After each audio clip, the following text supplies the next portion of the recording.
இங்கே இருக்கிற 50 பேர் இருக்குன்னா ஒவ்வொருத்தட்டு ஒரு கதை இருக்கும் இல்லையா?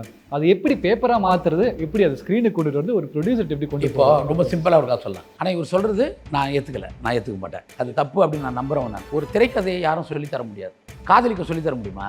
நீ ஏன் லவ் பண்ணதான்? சினிமா உளவியலோடு தொடர்புடையது, ரொம்ப முக்கியமானது. ஒரு திரைக்கதை வந்து உளவியலோடு தொடர்புடையது. ஒரு பேய் படம் பண்ணுறீங்கன்னா உளவியல். எவனா பேய் பார்த்துருக்குறான் அது வரைக்கும்? பார்த்ததில்ல. பேய் படம் பார்த்தா நீ ஏன் பயப்படுற? எந்த டேரக்டர் வந்து பேயை காமிச்சிக்கிறானா? எட்டாந்து யார்ட்டையாவது போயிட்டு நான் படம் பண்ண போகிறேன் அப்படிங்கும்போது எவ்வளோ பட்ஜெட்டில் அப்படின்னு கேட்டால் தோராயமாக 2 கோடி 4 கோடின்னு சொல்கிறது உண்டு சார். முதல்ல நான் இந்த கேள்வி நான் பதில் சொல்ல விரும்பலைன்றது நான் சொல்லிடுறேன். ஒரு திரைக்கதை ஆசிரியரையோ ஒரு இயக்குனர் உருவாக்க போகிறீங்களா, ஒரு பட்ஜெட் உருவாக்க போகிறீங்க? ஏன்னா இந்த பட்ஜெட் தான் சினிமாவுடைய மிகப்பெரிய எதிரியே எனக்கு தெரிஞ்சு. நான் பட்ஜெட் பண்ணுறேன் அப்படின்னு சொல்கிறாங்க இல்லையா, அவங்களுக்கு சினிமா தெரியலன்னு அர்த்தம். ஒரு பிஸ்னஸ் பீப்புள் கிட்ட போய் மாட்டிச்சுன்னு அர்த்தம். இது ரொம்ப மோசமான விமர்சனம். நான் வச்சேன், இன்னும் கடினமாக வைப்பேன் இந்த விமர்சனங்களை வச்சிங்களேன். இவங்க யாருக்கு அதிகமாக செலவு பண்ணுறாங்க, யாருக்கு அதிகமாக செலவு பண்ண மாட்டாங்கன்னு இருக்கும். 100 கோடி ரூபாய் செலவு பண்ணி ஒரு ஷோ கூட ஓடாத ஃபிலிமை நம்ம பார்த்துருக்குறோம். இன்னைக்கு இருக்க காலகட்டத்துக்கு வர படங்கள் வந்து கான்டென்ட் குறைஞ்சி பாக்ஸ் ஆஃபீஸ் கலெக்ஷன் அதிகம் அப்படின்னு பேச ஆரம்பிக்கிற கல்ச்சர் வந்துருக்குல்ல சார். அவங்க சொல்கிறதெல்லாம் நான் கேட்டுக்க மாட்டேன், அதுக்கு எனக்கு பதில் சொல்கிறது விருப்பமே இல்லை. நான் என்ன சொல்கிறேன், படம் எடுக்கிறதுக்கு நீ வந்துட்டேன்னா அதுக்கான காசோடு வா, இல்லைன்னா கிளம்பு. நீ வந்துட்டு ஒரு கலைஞனை வற்புறுத்தாத, நான் ஒரு பட்ஜெட் வச்சுருக்கிறேன்னு. உனக்கு இல்லைன்னா நீ கிளம்பி கிளம்பி போ. உன்னை ஏமா படம் எடுக்க சொன்னான்? கூப்பிடுவானுங்க, கூப்பிட்டு உட்கார வச்சு கதை கேட்பானுங்க. கதையை கேட்டு கதை சொல்லிட்டதுக்கப்புறம் இல்லை என்கிட்ட பட்ஜெட் இல்லை, இவ்வளோ தான் இருக்குது, இதுக்குள்ளே நீ படத்தை பண்ணு அப்படின்னு போட்டு அவனை சித்திரவதை பண்ணுவான். அவன் அந்த கதையை கில் பண்ணுவான். அப்புறம் என்ன ஆகிட்டோம், கொஞ்சம் வச்சு அதுக்கப்புறம் போகும்போது நம்ம வந்து இப்படி சொல்லலாம், இப்படி தான் தோற்று போச்சு சினிமா. தோற்று போச்சு. அப்படி கிடையாது. அதாவது தவறாக சினிமாவை எடுக்கிறவங்களை பற்றி நான் இதுக்குள்ளே பேசலை, நான் வந்து நேர்மையான சினிமாவை பற்றி பேசுகிறேன்.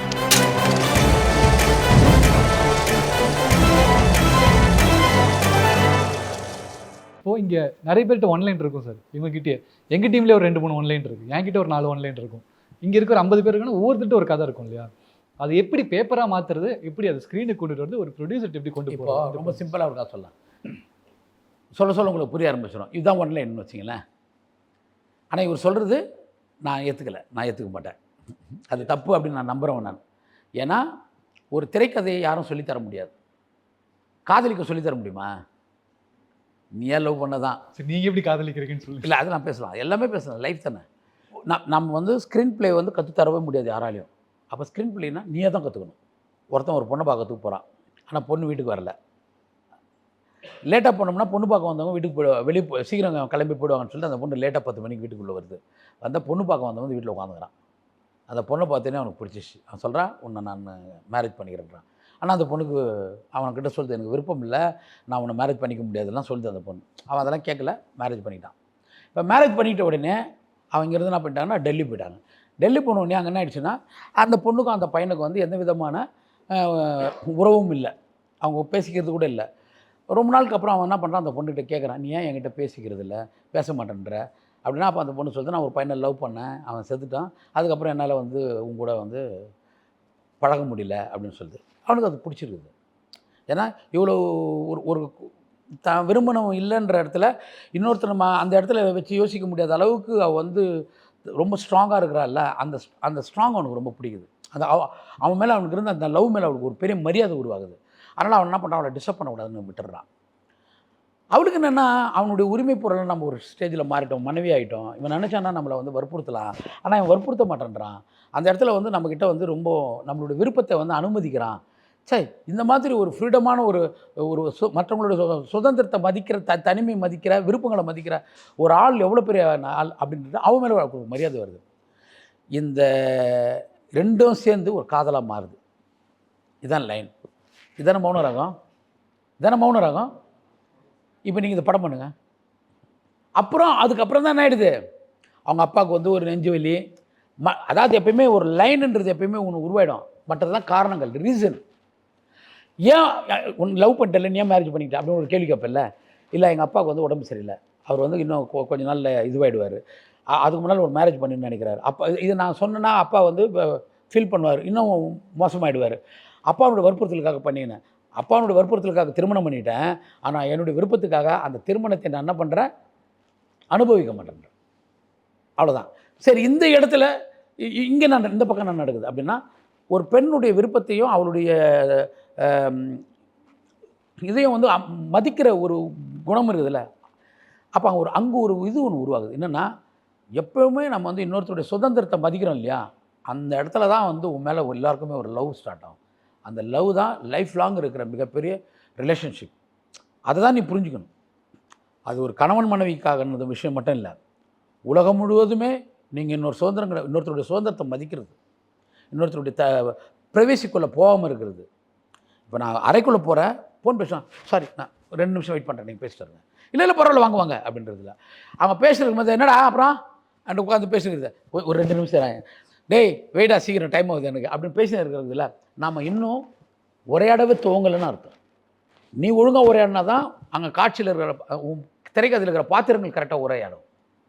அது ரொம்ப முக்கியம். அப்போது உறவுகளை வரையறைப்படுத்திக்கிறதுல இருந்து தான் நீங்கள் எல்லாத்தையுமே நீங்கள் செய்ய முடியும். அப்போது இதுக்கு மிகப்பெரிய பக்கபலமாக எது அமையனா வாசிக்கிறது தான். வாசிக்கிறது ரொம்ப முக்கியம். 3 விதமான வாசிப்பு உங்களுக்கு ரொம்ப முக்கியம். ஒன்று வரலாற்றை படிக்கிறது, இன்னொன்று அறிவியலை படிக்கிறது, இன்னொன்று வந்து இலக்கியங்களை படிக்கிறது.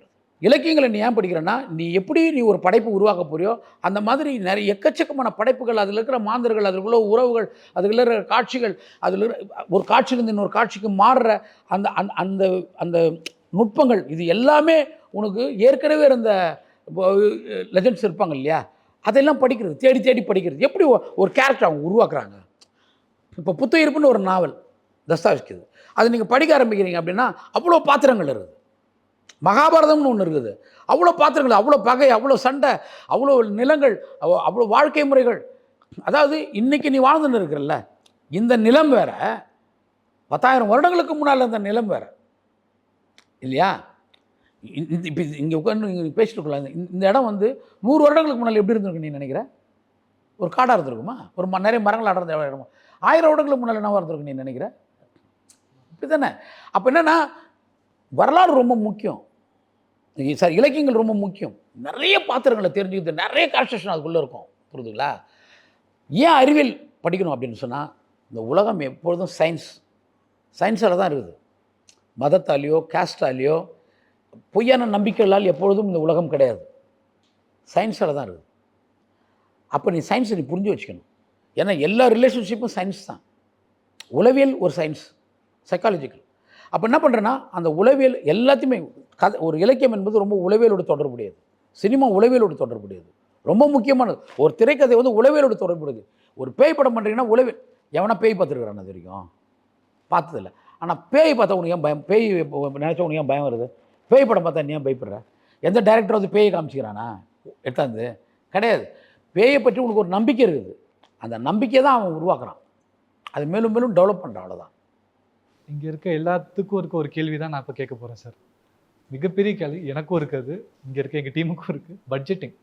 யார்ட்டையாவது போயிட்டு நான் படம் பண்ண போகிறேன் அப்படிங்கும்போது எவ்வளோ பட்ஜெட்டில் அப்படின்னு கேட்டால் தோராயமாக 2 கோடி 4 கோடின்னு சொல்கிறது உண்டு சார். அந்த 2 கோடி எதுக்கு, 4 கோடி எதுக்கு? ஆர்டிஸ்ட் ஃபிக்ஸாக இருக்க மாட்டாங்க, டெக்னீஷியன் ஃபிக்ஸாக இருக்க மாட்டாங்க. லேமா 2 கோடி 3 கோடிங்கும் போது பட்ஜெட்டிங் பண்ணுறது எப்படி சார் ஒர்க் பண்ணணும், பட்ஜெட் போடுறதுன்றது? முதல்ல நான் இந்த கேள்வி நான் பதில் சொல்ல விரும்பலைன்றது நான் சொல்லிடுறேன். ஏன்னா நீங்கள் ஒரு திரைக்கதை ஆசிரியரையோ ஒரு இயக்குனர் உருவாக்க போகிறீங்களா, ஒரு பட்ஜெட் உருவாக்க போகிறீங்க. ஏன்னா இந்த பட்ஜெட் தான் சினிமாவுடைய மிகப்பெரிய எதிரியே எனக்கு தெரிஞ்சு. நான் ஒரு முறை ஒரு மலையாள டைரக்டர் ப்ரொடியூசர்கிட்ட போய் கதை சொல்ல போயிருந்தேன். அப்போ ஏன்னா ஃபஸ்ட் டைம்ன்றதுனால நான் என்ன பண்ணேன், என்ன சார் பட்ஜெட்னு? பட்ஜெட் பற்றிலாம் நீங்கள் கவலைப்படாதீங்க, நல்ல ஒரு கதை சொல்லுங்கள் அப்படின்னாங்க. இதான் ஆரோக்கியமானது. நான் பட்ஜெட் பண்ணுறேன் அப்படின்னு சொல்கிறாங்க இல்லையா, அவங்களுக்கு சினிமா தெரியலன்னு அர்த்தம். பட்ஜெட் பற்றி ஒருத்தர் பேசினா சினிமா தெரியலன்னு அர்த்தம். இல்லைனா ஒரு மிகப்பெரிய அற்புதமான ஒரு விஷயத்த ஒரு பிஸ்னஸ் பீப்புள் கிட்ட போய் மாட்டிச்சுன்னு அர்த்தம்.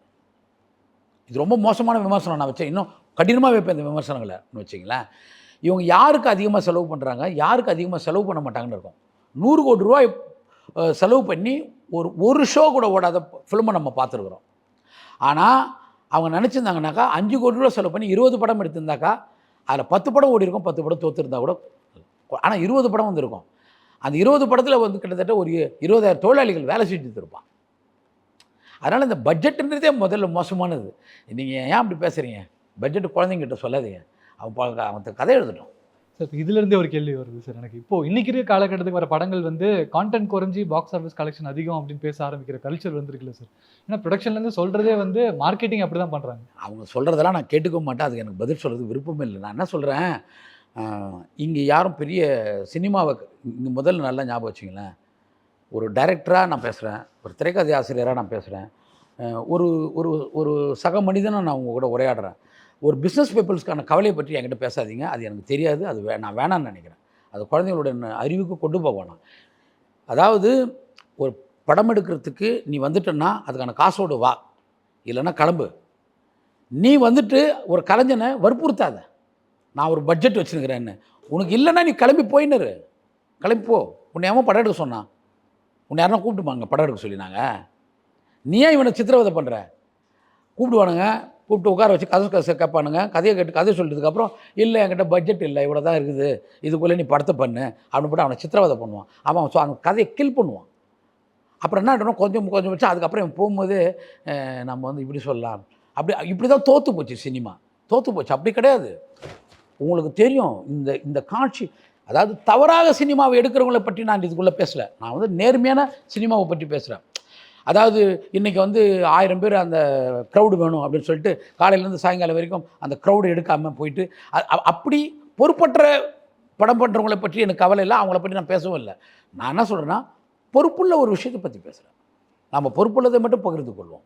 இவ்வளோ நேரம் உங்களோட ரைட்டிங் பற்றி பேசணும் சார். எனக்கு உங்ககிட்ட ரொம்ப பிடிச்சது, உங்கள் படங்கள் ரொம்ப பிடிச்சது உங்களோட ஐடியாலஜி சார். நீங்கள் யோசிக்கிற விதம், நீங்கள் காட்டுற விதம், அது எனக்கு ரொம்ப பிடிக்கும் பர்சனலி. ஸோ ஐடியாலஜி பற்றி பேசலாம்னு நினைக்கிறேன்.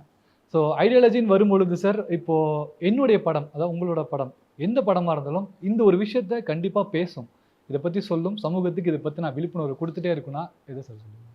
அது உங்கள் மனசாட்சியோட சம்மந்தப்பட்டது தோழர். இப்போது நான் எடுக்கிற படத்தை நீங்கள் எடுக்கிறதில்ல, நீங்கள் எடுக்கிற படத்தை நான் எடுக்கிறதில்ல. ஏன்னா என் அனுபவம் வேறு, உங்கள் அனுபவம் வேறு.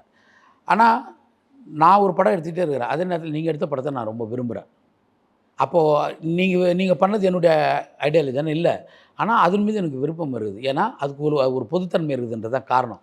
அதனால் என்னன்னாக்கா, அதை நீங்கள் அதை ஒரு காரணமாக வச்சுட்டு நீங்கள் ட்ரை பண்ண வேணான்றேன் நான். உங்களுக்கு தெரியுங்க அது.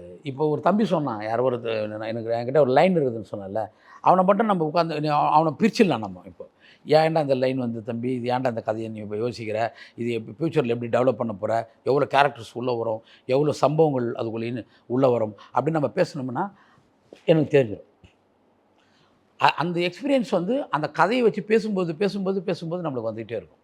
இது ரொம்ப முக்கியமானது தான். இதை நீங்கள் அதை இப்படி புரிஞ்சுங்க. இது எப்படி எடுக்கிறீங்க அப்படின்னா, அதான் சொல்கிறேன்னே, ஒரு வண்ணத்து பூச்சி பார்த்து நீங்கள் வந்து இவ்வளோ கண்ணை மனம் கவர அளவுக்கு இவ்வளோ இதுவாக இருக்குது, அது எப்படி அப்படின்னு கேட்டால் அது வண்ணத்து பூச்சி என்ன சொல்ல நீங்கள் நினைக்கிறீங்க? தெரியலன்னு சார். தெரியலன்னு கூட சொல்ல தெரியாது. அதுக்கு அதாங்க பிரச்சனை. இதனால இந்த கேள்வி எனக்கு அப்படி தான் இருக்குது நீங்கள் கேட்குறது. நான் ஒரு கதை பண்ணேன், இப்போ அறமையாக பண்ணிங்கன்னா எனக்கு தெரியாது, மனுஷன் பண்ணினா தெரியாது. ஒரு இன்சிடென்ட் நடக்குது, என் வீட்டில் பார்த்துட்டு இருக்கிறாங்க, அந்த சம்பவத்திலேருந்து இது படம் பண்ணேன்னா அப்படின்னு தோணுச்சு. நீங்கள் பாருங்கள், வீட்டில் நான் வந்து வாய்ப்பு தேடிட்டு வீட்டுக்கு வரேன், பயங்கர டயர்டாகி வீட்டுக்கு வரேன். வீட்டுக்கு வந்தோடனே என்னுடைய நோக்கம் வந்து சாப்பிட்ணுன்றது தான். என்ன, வீட்டுக்கு உள்ளே வந்தோடனே ஒரு குழந்த இந்த புலவன்பாடியில் ஆரணி பக்கத்தில் ஒரு வில்லேஜில் குழந்த ஆழ்கிணறுல விழுந்துச்சு, தூக்குறதுக்காக ட்ரை பண்ணுறாங்க. நான் வந்தேன், அதை பார்த்தேன், யோசித்தேன், அதுக்கப்புறம் பசிச்சது, சாப்பிட்டேன். திரும்ப வீட்டில் பார்த்துருந்தாவோ திரும்பவும் உட்காந்து அப்படியே அந்த கலைப்பில் தூங்கிட்டேன். திரும்ப எழுந்து பார்த்தா பார்த்துனுங்கிறேன், நான் இன்னும் குழந்தை எடுக்கலப்பா. ஒரு குற்ற உணர்ச்சி, என்னடா இது. அதுக்கப்புறம் நான் வந்து புலவன்பாடி போயிட்டேன். அதுக்கப்புறம் எனக்கு இந்த படம் பாருங்களேன், இதுக்கு முன்னால் எனக்கு அப்படி ஒரு திட்டமே இல்லை, இதை திரைக்கதை பண்ணணுன்னு சொல்லிட்டு. அப்புறம் நான் ஒரு வாடகை வச்சுட்டு அந்த ஊருக்கு போயிட்டு நான் அந்த விஷயத்தை பார்த்துட்டு இதை படம் பண்ணேன்ன்ற. அதுக்கப்புறம் பெங்களூரில் ஒரு சம்பவம், அப்புறம் இன்னொரு எல்லா இடத்துக்கும் போனோடனே அங்கே இருக்கிற எல்லா அந்த மக்களுடைய அந்த அங்கே இருக்கிற ஒரு கொந்தளிப்பு, கோபம், அங்கே இருக்கிற அரசு அதிகாரிகள், அங்கே இருந்த கையேந்த நிலை எல்லாத்தையும் அப்சர்வ் பண்ணுறேன், ஸ்டடி பண்ணுற போது அதுதான் சொல்கிறேன். ஒரு திரைக்கதை நீங்கள் பண்ணணுன்னு லைன் பிடிச்சிட்டிங்கன்னா அதுக்குள்ளே இருக்கிற எவ்வளோ மனிதர்கள் நீங்கள் ஃபிக்ஸ் பண்ணுறீங்களோ அவங்கள நேரடியாக பார்க்குறதுக்கு நீங்கள் விரும்பணும். அது ரொம்ப முக்கியம். நான் வந்து முழுக்க ஒரு சிறை பற்றி ஒரு படம் பண்ணி கதை பண்ணி முடித்தேன். என்ன பண்ணேன், நேராக சிறைக்குள்ளே போயிட்டேன். போய் உட்காந்து ஸ்டடி பண்ணுறேன். அங்கே இருக்கிற சிறைக்கு போனவங்களெல்லாம் எங்கே இருக்கிறாங்களோ அவங்களாம் தெரிஞ்சு வச்சுட்டு அவங்கள போய் பார்த்து எவ்வளோ நாள் ஜெயிலில் இருந்தீங்க, என்னென்ன நடந்தது எல்லாம் சும்மா கேட்குறேன், வேலை கேட்டு வச்சுக்கிறேன், அவ்வளோதான். அந்த மாதிரி தான் அது. நீங்கள் உடனே மொபைலுக்குள்ளே போயிட்டு அதுக்கு எதனாவது யாராவது பேசியிருப்பாங்களா, அது கிடையாது. அது எவ்வளோ குறைவாக உங்ககிட்ட வந்து சேருன்றது ஒன்று இருக்குதுல்ல, அந்த மாதிரி தான். அதுதான் அது தெரியாது. ஏன் வந்ததெல்லாம் நீங்கள் கேட்டிங்கன்னா தெரியாது. ஆமாம், அப்படி அமையும். இங்கேருந்து நம்ம துணி எடுக்க போகிறோங்க, கட்ட கட்ட அந்த இப்போ இந்த தம்பி அந்த துணி அந்த ஷர்ட் போட்டிருக்கிறான், இந்த சட்டை எடுக்கணும் நான் போனேன். நீ அங்கே போனதுக்கப்புறம் அதை செலக்ட் பண்ணிட்டான். அதுதான் அது வாழ்க்கையே தானே. ஏம்மா எனக்கு இந்த மாதிரி பொண்ணு தான்மா வேணும் அப்படின்னு சொல்லிட்டு யாராவது பொண்ணு பார்க்க போகணுமா, இல்லை மாப்பிள்ளை பார்க்க போகணுமா? அமையாது. இல்லை, அப்படி ஒன்று கிடையாதுன்றேன். அப்படி ஒன்று கிடையாது. அனுபவங்கள்ன்றது அப்படி கிடையவே கிடையாது. நீ ஒன்று யோசிச்சிருப்ப, அது ஒன்று கிடச்சிருக்கும்,